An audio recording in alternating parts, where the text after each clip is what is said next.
Ça va, le commerce? Ça repart? Ça va. Marc Mercier de nouveau en campagne. Cet ancien banquier est arrivé en tête au premier tour des élections municipales à Saint-Calais. Avec plus de 47% des voix, il était largement favori pour accéder au fauteuil de maire. Aujourd'hui, le candidat se montre prudent sur l'issue du scrutin dimanche prochain. Pendant la durée du confinement, on n'a pas pu se montrer. Sur une autre liste, la tête de liste s'est montrée pour la distribution de masques, entre autres, en son nom personnel. Moi, je m'étais renseigné pour voir éventuellement si je pouvais mener des actions. On m'a fortement déconseillé de mener des actions parce que, à mon nom personnel, ça aurait pu être considéré comme du rabattage électoral. Faire du rabattage électoral, c'est ce que ses adversaires reprochent à Joël Parent. Arrivé deuxième du scrutin, il aurait profité de son statut d'adjoint au maire pour faire campagne pendant le confinement.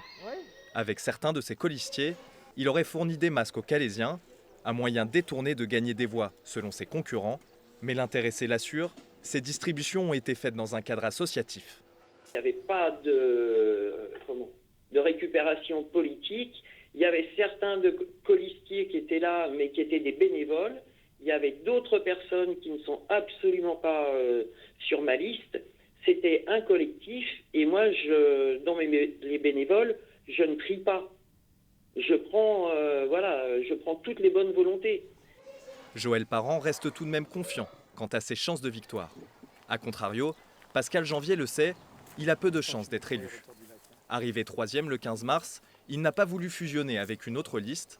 Pour lui, le plus important, c'est d'être une véritable force d'opposition au conseil municipal.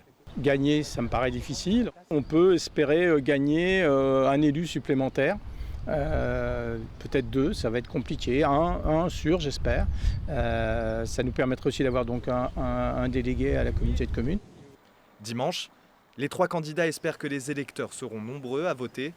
Au premier tour, près d'1 Calaisien sur 2 ne s'était pas présenté aux urnes.